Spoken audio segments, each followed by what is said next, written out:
janji saya bertemu dengan Pak Kapolda untuk koordinasi catatan akhir tahun, di mana catatan akhir tahun Komnas Perlindungan Anak itu menemukan fakta bahwa Sumatera Utara itu masuk urutan 6 dari 33 provinsi yang banyak menangani perkara-perkara kejahatan terhadap anak. Jadi nomor 6. Oleh karena itu perlu koordinasi, karena hampir 52% itu didominasi oleh kejahatan seksual.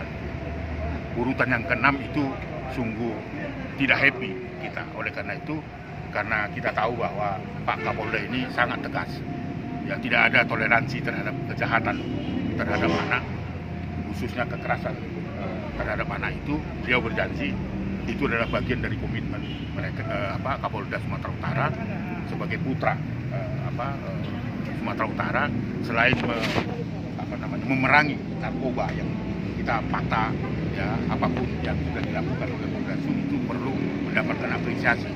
Nah, tadi saya sampaikan bahwa akan ada pertemuan khususnya para penegak hukum di seluruh wilayah hukum Poldasu. Polres akan mengumpulkan semua Polres, penyidik di Satreskrim di masing-masing Polres, dan tokoh-tokoh agama dan ulama untuk pertemuan urun rembuk di bulan Januari ini. Karena juga saya sampaikan juga banyak kasus-kasus, termasuk kasus Kesar, ya, yang saat ini sedang menunggu keadilan karena dia diperlakukan tidak baik oleh pihak sekolah, dan sekolah justru melakukan pelanggaran terhadap anak itu, dan beliau mengerti. Tetapi secara keseluruhan kami mendiskusikan adalah bagaimana urun rembuk nanti di tengah Januari mengumpulkan semua supaya kita bisa menekan angka kekerasan terhadap anak, supaya kasus-kasus Kesar, kasus-kasus yang ada di Belawan, ya, yang dituduh melempari di Labuan, ya, menuduh dilempari dan kemudian dipukulin, sementara CCTV tidak membuktikan apa-apa dan sebagainya. Nah, kasus-kasus seperti itu kita sampaikan kepada Pak Kapolda supaya tidak lupa untuk menangani perkara-perkara itu. Jadi wujudnya adalah bagaimana memutus mata rantai kekerasan terhadap anak di Sumatera Utara itu. Nah, akan ada urun rembuk nanti di pertengahan Januari itu. Jadi sikap Pak Kapolda terkait kasus Kaisar gimana, Pak? Secara keseluruhannya, jadi tidak spesifik, secara keseluruhan bahwa hak atas pendidikan, korban-korban kekerasan yang tadi disebut di Labuan, ada yang perkosaan di Deli Serdang, ada gang rape, ada kejahatan seksual yang bergerombol, itu juga adalah bagian. Saya pesankan tadi itu kepada Pak Kapolda, selain kasus-kasus yang lain seperti narkoba, begal, dan seterusnya. Jadi jangan lupa juga kasus yang terhadap anak yang terus meningkat di Sumatera Utara. Jadi tidak spesifik membicarakan tentang Kesar, tetapi hak atas pendidikan. Tetapi sudah ditangani, lalu kemudian ada juga salah satu anak korban kekerasan dari bapak udahnya, ya. Sekarang ini sudah masuk dalam tahap pemeriksaan di pengadilan. Sudah sampai sejauh mana kasus Kesar ini, Pak, ditangani, Pak? Nah, ini kan Komnas Perlindungan Anak mengambil sikap itu. Katanya nih, karena si lawyernya mengatakan bahwa sudah gelar kasus. Setelah gelar kasus tentunya kita akan mengkonfirmasi itu kepada pihak sekolah. Hari ini saya akan datangi manajemen sekolah. Untuk kasusnya pasal berapa, Pak? Hak atas pendidikan. Jadi tidak satupun pihak sekolah maupun negeri maupun swasta melakukan tindak pidana seperti apa yang dirasakan Kesar tadi itu adalah dia bukan anak dalam berada yang salah, tetapi dia adalah korban dari konspirasi, ketakutan dari pihak sekolah. Oleh karena itu kita akan minta penjelasan dari pihak sekolah supaya Kesar ini paling tidak, kalau tidak dikembalikan lagi pada fungsinya dia sekolah di situ, tetapi dia diberikan fasilitas oleh pihak sekolah untuk dapat melanjutkan sekolahnya di tempat yang dia pilih sendiri. Karena ini kan enggak, toh. Profesi Kesar ini bagaimana, Pak? Profesi Kesar ini kasusnya. Kasusnya saat ini dia tidak lagi boleh sekolah di situ. Alasannya tidak jelas, bahwa dia melakukan tindakan yang salah. Padahal sebenarnya kasusnya itu kan di bulan Maret.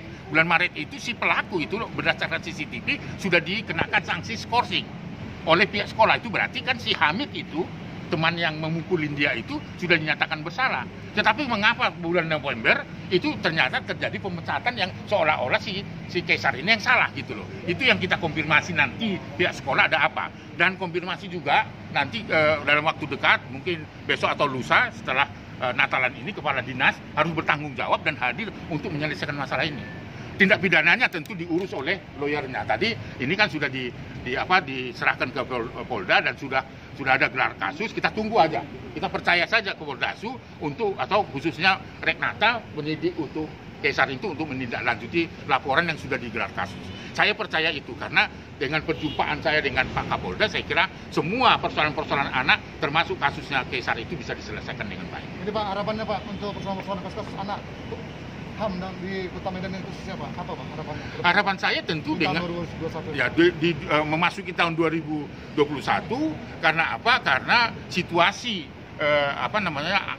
keberadaan anak di 2020 sudah masuk dalam kategori abnormal kejahatannya itu. Termasuk kita yang ikut membiarkan kasus itu dan kita anggap hal-hal biasa itu adalah abnormal. Jadi bukan saja darurat ya, kekerasan terhadap anak, tetapi darurat itu sudah di atas abnormal.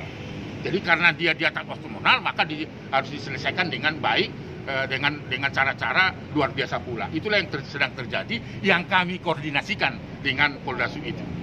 Supaya jangan lupa isu kejahatan terhadap anak yang sudah menjadi fenomenal itu tertinggal agendanya. Itu loh yang tujuan kita hadir di tempat itu. Jadi sikap penilaian Bapak terhadap Polda ini untuk menangani kasus anak bagaimana? Sangat luar biasa karena beberapa kasus sekalipun ada kendala-kendala karena dibutuhkan saksi-saksi. Kejahatan seksual itu memang kejahatan yang sangat luar biasa yang membutuhkan pembuktian. Itu berbeda dengan kasus pidana lain. Tetapi sudah ada Undang-Undang 17 tahun 2016 itu yang kita sampaikan, dia harus berlaku lex specialis. Karena kejahatan seksual itu adalah extraordinary crime. Oleh karena itu tidak ada alasan untuk tidak ditangani secara serius. Karena tadi itu sudah masuk urutan ke-6 Sumatera Utara yang patut mendapatkan perhatian dalam penegakan hukum, karena di Sumatera Utara itu bukan saja orang dewasa menjadi pelaku, tetapi anak dan sebagai korban maupun anak sebagai pelaku. Menurut Bapak apa penilaian Bapak itu? Kok bisa sumut gitu, ranking ke-6 gitu kasus kejahatan? Ya karena gitu? peran serta warga masyarakat itu sangat lemah. Ya. Seolah-olah kalau ada satu kejahatan itu urusan rumah tangga orang lain. Jadi rasa ketidakpedulian itu membuat kasusnya terus meningkat.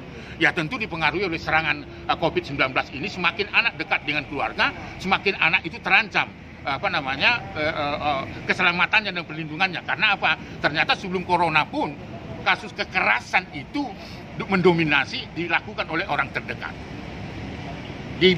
Kalau dikaitkan dengan corona, semakin anak terdekat lagi. Bahkan pelakunya adalah orang terdekat. Itu sebenarnya pemicunya atau triggernya. Yang kedua, faktor kemiskinan. Yang ketiga, miras. Di Tobasa itu pengaruh besarnya miras. Minum tua sore-sore, tetapi pulang ke rumah, lihat anaknya seperti lihat istrinya. Nah, seperti itu. Jadi artinya kasus kejahatan di Sumatera, di Tobasa saja, itu sudah mencapai hampir 49 kasus. Ya, 49 kasus itu incest. Belum lagi dilakukan oleh orang per orang. Dan itu bukan hanya dilakukan oleh orang dewasa, tetapi juga dilakukan oleh anak-anak sendiri. Bahkan saling satu hula-hula pun, ya, pamannya dengan bapaknya lainnya sama-sama melakukan kejahatan seksual. Itu sedang terjadi. Itu yang saya sampaikan kepada Pak Kapolda. Kebetulan Pak Kapolda ini adalah orang yang berasal dari wilayah itu, ya. Dan saya juga berasal dari wilayah itu. Kalau saya biarkan, itu berarti saya ikut serta mendukung terjadinya peningkatan kejahatan seksual. Apa yang sudah dilakukan Komnas HAM? Pertama tentu kita melakukan penegakan hukum. Katakanlah kita sudah bekerjasama dengan pihak kepolisian sebagai ujung tombak untuk menjerat para pelaku kejahatan itu. Lalu kita sudah koordinasi dengan Kejari sebagai institusi hukum yang melakukan tuntutan, dan hakim termasuk mengusulkan kepada tokoh-tokoh agama, ya, melakukan upaya-upaya membangun gerakan perlindungan anak Sahuta. Itu sudah kita lakukan melibatkan Karang Taruna, lembaga keagamaan seperti gereja, lembaga keagamaan lain dan sebagainya untuk saling bahu-membahu. Itu yang kita lakukan dan itu sedang kita lakukan untuk memutus mata rantai kekerasan terhadap anak, supaya kasus-kasus Kaisar, kasus-kasus yang terjadi di Deli Serdang, kasus-kasus di tempat lain tidak terjadi.